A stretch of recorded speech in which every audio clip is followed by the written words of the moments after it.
replacing the massive Jeep Gladiator key fob with something a little bit more sleek. Well, good morning, and how are you today?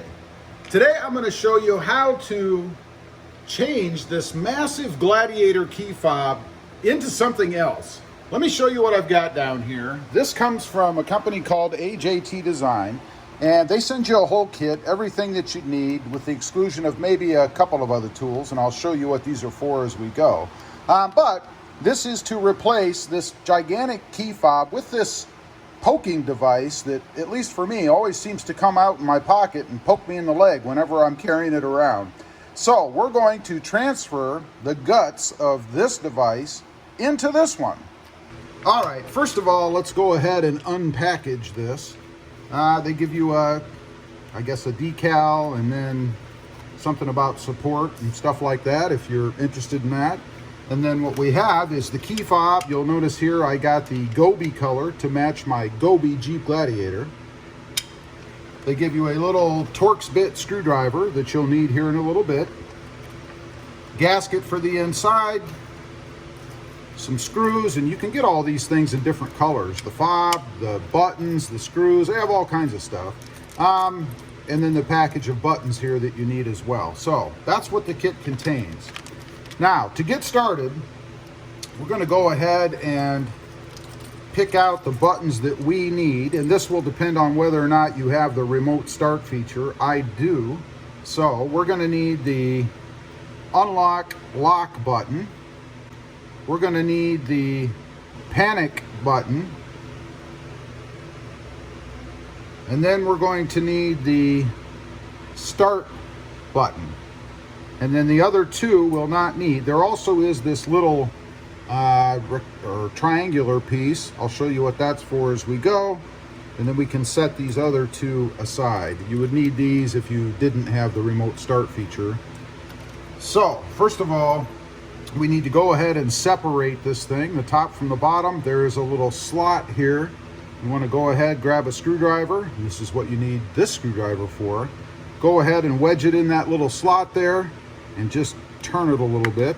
And this is how you would replace the battery too. So we're not doing anything that's not something you would normally have to do anyway if you needed to replace the battery. There we go. I think I heard a good sound there. This one has never been apart, so they do put it together pretty well. So we'll set this aside. You won't need this anymore.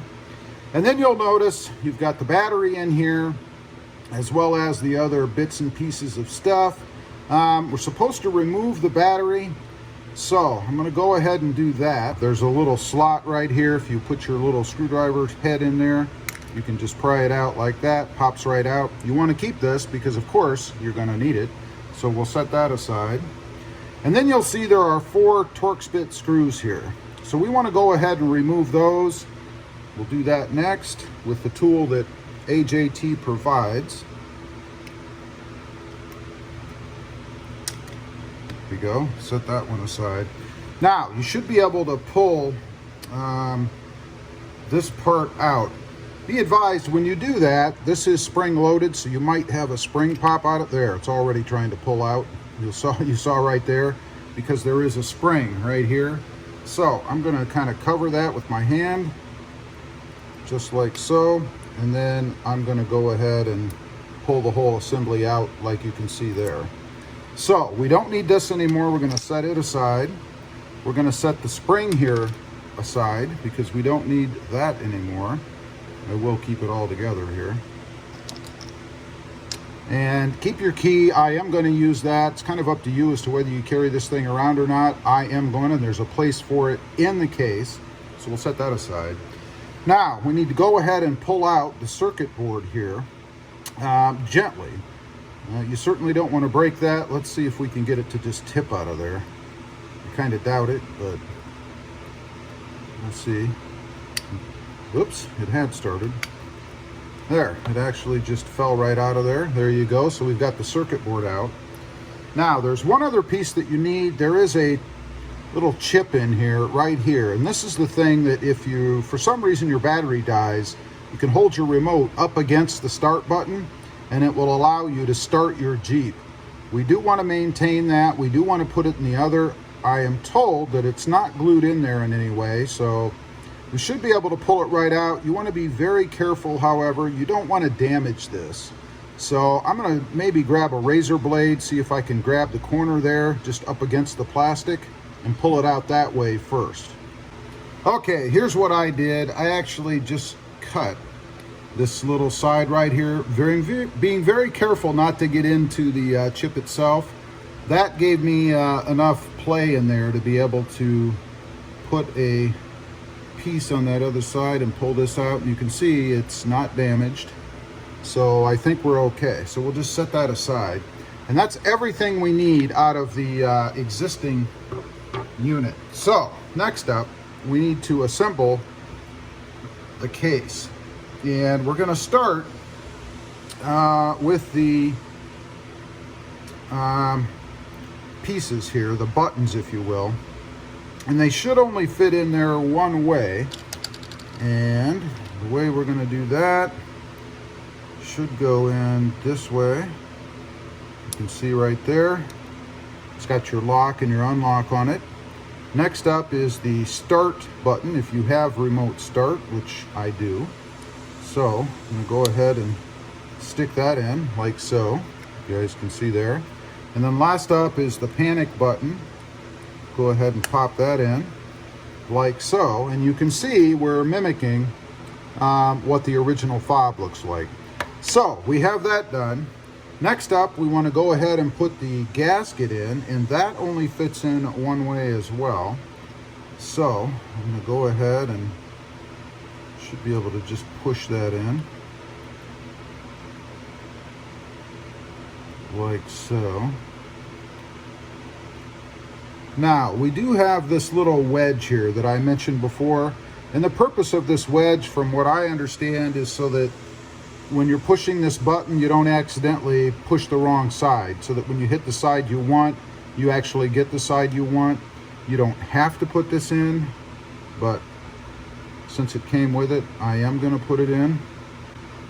It's rather small to deal with, of course, because hopefully that's the right direction. That's with the point of the triangle pointing up.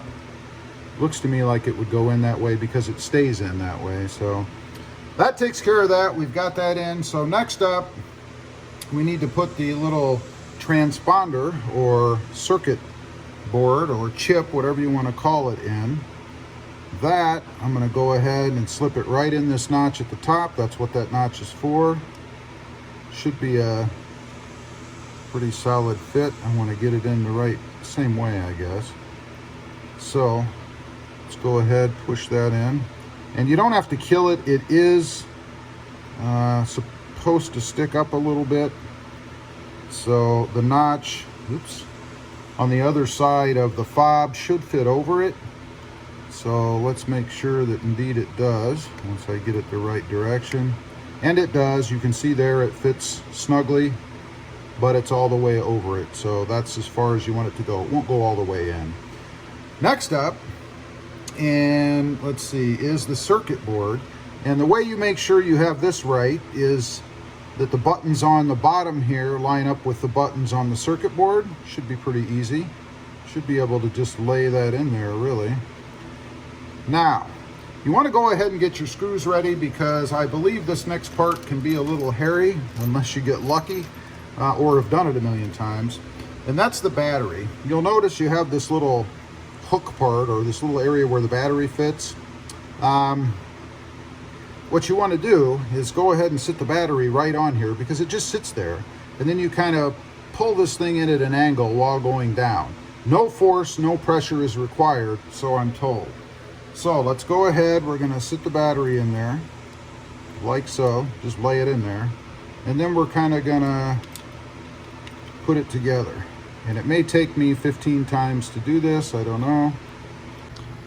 Okay, I got it together.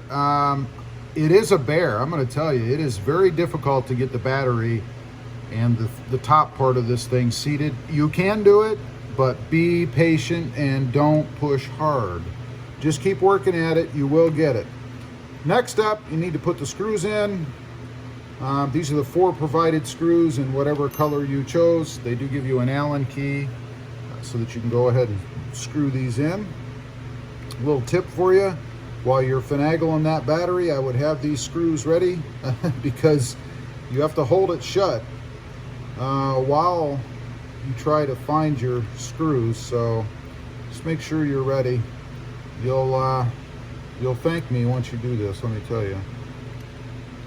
Go ahead and tighten these down. You don't want to kill it. Again, it's just plastic. Let's give it a try. We should hear the horn honk. Ready? There you go. They are pretty firm, but that's because it's new, I think. I'm not going to test everything else because I don't want it to go crazy while I'm sitting here.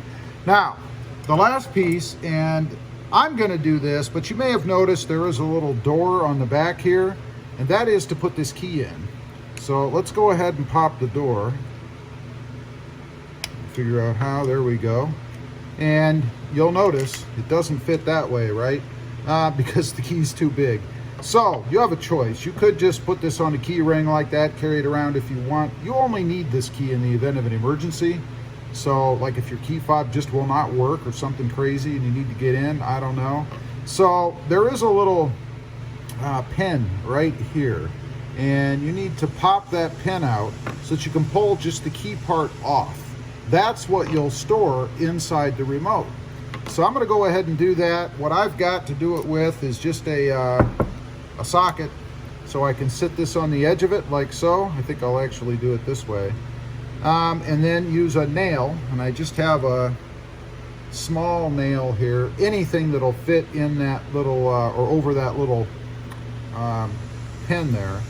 So we should, famous last words, be able to go ahead and put that in and then pop that pin out. And it was just that easy. So that pops the pin. There's the pin right there. I'm going to go ahead and reseat it back in here once I'm done, just so I don't lose it. I'm going to set it aside for now. And then we need to pull the key part out. We'll see how easy that is to do. Not very easy. So you're going to want to kind of pry it a little bit on the edge here. Just need a thin screwdriver, hopefully. There we go. Okay. Now you see we've separated it there. The idea then is to go ahead and sit it inside this little slot they've given you here. And it looks like it fits perfectly in there. Nice. And then we're going to go ahead and put the cover back on it and seal it just like that. And that's the finished product. Again, they give you this little slot so you can carry the key around with you if you want to. That's it. That's all it takes. And that compared to this. Much sleeker design, I think. It's thinner, which is what I'm really going for here. And I love the look of it. It is, of course, Gobi with the black buttons and the black screws. Okay, there we go. The finished product. Pretty cool little thing. Much better in the hand, I gotta say. I like it. The hardest part to doing it, quite honestly, is getting the cap on, or the top on, with that battery. It's a little tight, a little cumbersome, but I did it, so can you. Anyway, leave a comment down below. Let me know what you think of the AJT key fob. Something you would do? I'd be curious to know. Also, real quick, if you haven't before and you're interested, check out my other channel. It is Rob Motive, all about my 2020 Toyota Tacoma. Don't forget to click that notification bell so that you don't miss out on any upcoming videos. And do me a favor, smash that subscribe button on the way out. Thanks for watching. Stay safe out there. Bye.